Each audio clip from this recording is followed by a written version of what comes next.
6 hours later. Hey guys, you're back with Juzzy, and today, after running a 11.27 at 120 miles per hour last night, I'm actually extremely excited to be picking up my brand new car. So for quite a while now, I've been looking at purchasing a new car to replace our Mazda CX-3, and I've got a express delivery appointment at 9:30 here at Tesla at Mount Gravatt. So we're nice and early. It's 10 past 9 in the morning, and we're here to collect our Tesla Model 3 long range. It's a dual motor with some pretty exciting specs to it for a standard car. And so let's go inside, prepare for our handover, and I'll resume. Alright guys, so here it is. It's the Tesla Model 3 long range dual motor, and we're here at Mount Gravatt. I've just had a really good walkthrough with Naomi, who is the person that we did a test drive with a couple of months ago. So we're just going to take it home now for a ride with me and my son, and let's hop into the mods.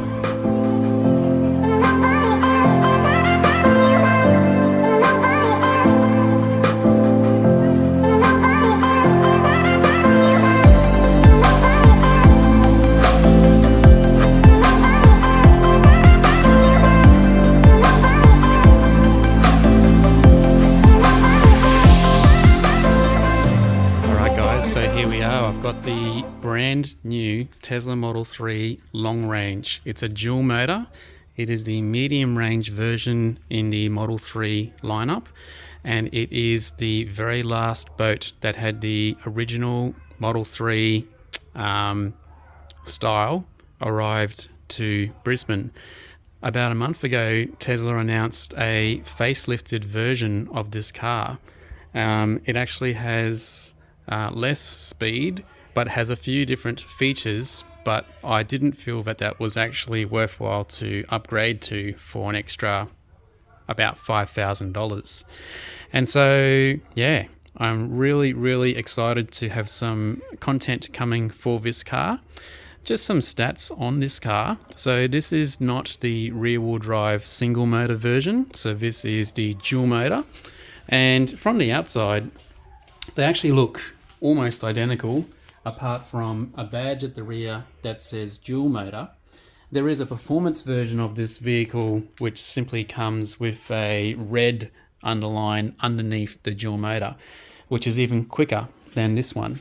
This one comes with the same brake setup that comes on the rear wheel drive version, so it's called the standard range, and this one is the long range. So this one also has the fog lights. So only the performance model and this long range model comes with the fog lights, and it has the premium interior. So it has all the features enabled, like the ambient lighting, extra speakers, etc., that you don't get in the standard range. So this car, it's September 2023 now, and I bought this to replace the Mazda CX-3 diesel. So that was an all-wheel drive S Touring model, and like I think a lot of diesel cars, once they start to age, they have issues with diesel particle filters, etc.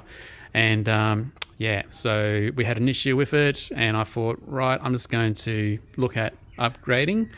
And so 8 years ago I bought that car for about $38,000, and this car, as you know, you cannot negotiate a deal with Tesla.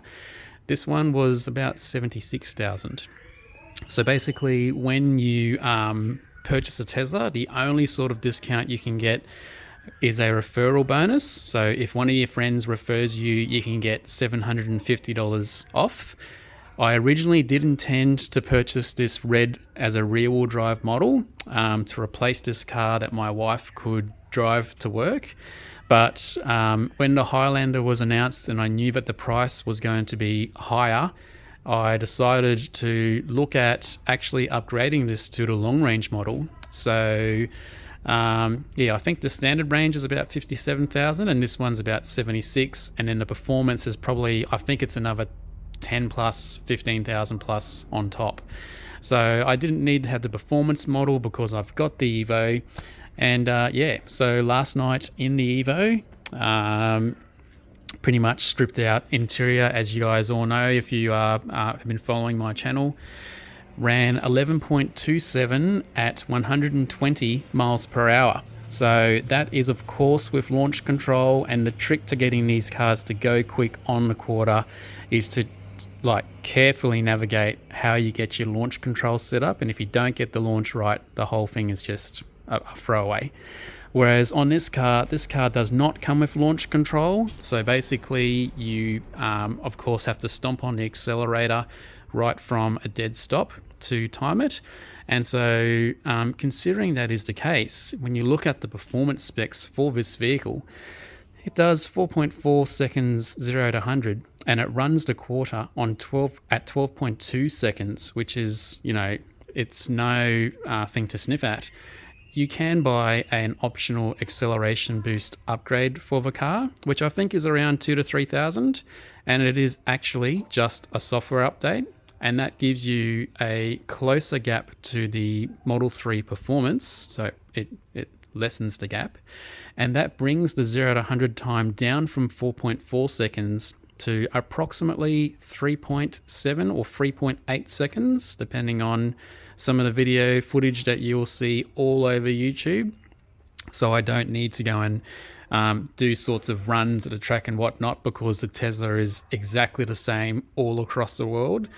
And the quarter mile actually goes down from 12.2 seconds to 11.7 seconds. So Tesla actually warrants that the car will cut half a second off your times, and 11.7, no launch control, dead silent, stock car, full weight as you see it. It's got 18-inch wheels.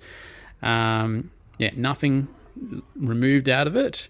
And you compare that to what is effectively my stripped out Evo with full bolt-on mods E85, costing I think it's about $2.20 a litre, probably giving me at very best 250, 300 litres per tank, kilometres per tank, sorry, and it relies on launch control for me to get to 11.27. I've never actually done a quarter mile run on this car without doing launch control, and that probably might be something that I do just for the hell of it, just to see how that performance actually compares to the Tesla Model 3.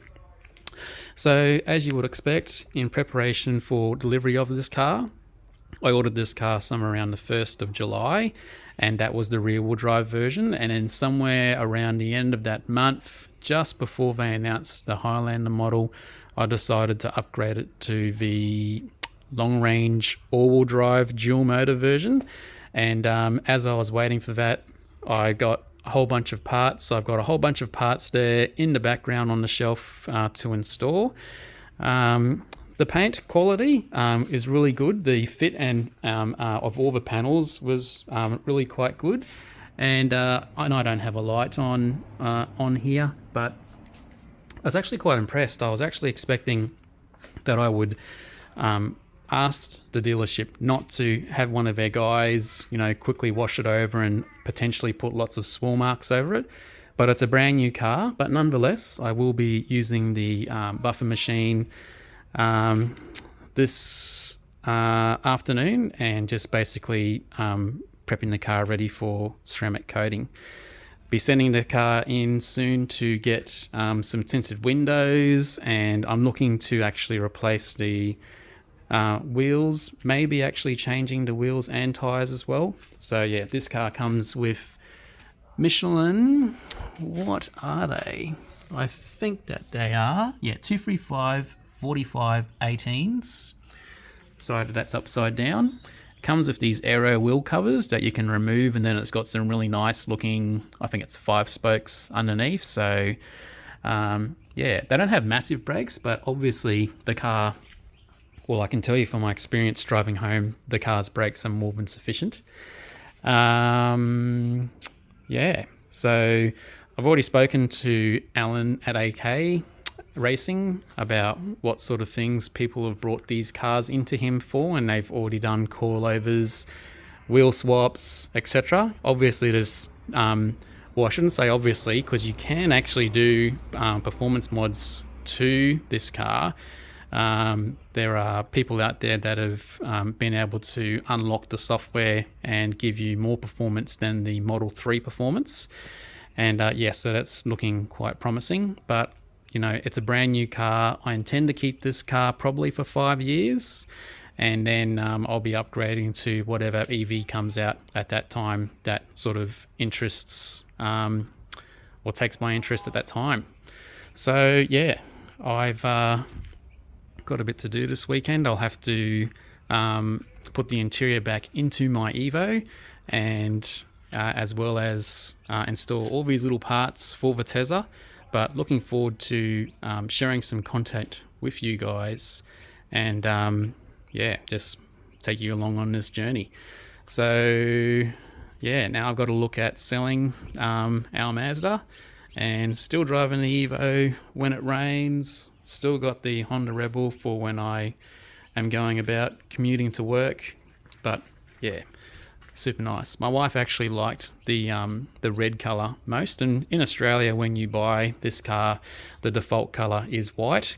Some countries the default color is black, but this is a red one. It does get made in the Gigafactory, I think they refer to them as, in Shanghai. And I just come from Shanghai on an overseas holiday a few months back. And yeah, so it's just quite interesting that my car's now turned up and it's come directly from where I just traveled to. But yeah, it's just unbelievable. Just the performance you get from driving it, the instant torque. The torque is actually very much on par, if not the same as the Evo. It's only that the Evo has the launch control that it can edge it out on probably the quarter mile. But yeah, 11.7 seconds with acceleration boost downloaded onto this car is nothing to sniff at. And yeah, just such a good daily driver. We never have to worry about putting petrol into the car again. And yeah, so I'll just show you here as well. So basically, I'll probably do a video about this, but most people, when they buy this car, they get a Tesla mobile connector. So that's actually the charger. You don't actually get it with the car. And a lot of people complain about that, but they probably don't realize that Tesla has significantly reduced the purchase price of the car. And so you're technically getting it well and truly for free anyway. But what I decided to do is to replace this pigtail that leads from the wall into the charger from the standard 10 amp plug that you would normally plug into a socket for any appliance in your house. And when I replaced it with this 32 amp one, then I got my electrician, which was CU2 Electrical in Brisbane, who's done a number of electrical jobs on my house, to install a separate circuit. So here's just like your normal your normal circuit box for your house with all your switches. This is a double-story home. So what I've done is I got them to install a separate circuit here. You can see they've labeled it EV. I've got the certificate signed off to say that it's all legit, properly installed. So this switch is for that one. So behind the garage wall here on the side of my garage, I've got the line that goes to there. So that actually supplies 32 amps in single phase. And then I've got the cord that can well and truly reach over to that side of the garage, or I can park the car on that side. Yeah, so that means that instead of charging, I think it was 17 Ks approximately per hour of charge, I get 55 kilometers per hour of charge. So that's well and truly, we don't drive more than 55 Ks per day. And so, yeah, that means then that we don't have to worry about charging it every night, etc., etc. Yeah, and so, yeah, as you guys probably already know, the reason why I've hate my house is because I've got this steep driveway. Love everything else about the house, but And I was just sort of had a doubt in my mind that if I had the rear-wheel drive Model 3, then on a rainy day, we might have a little bit of an issue trying to get up the hill. But yeah, certainly not going to have that issue anymore with the dual motor with all-wheel drive. So yeah, thanks for watching, guys, and I guess you'll see some posts and videos. I've started a new Instagram account to sort of separate this from my Evo and my Rebel videos, and I'll link that in the description as well. Alright, thanks for watching, guys, and I'll see you next time. Bye for now. Don't wanna look back at the past, but these days only getting harder. I've been holding on for way too long.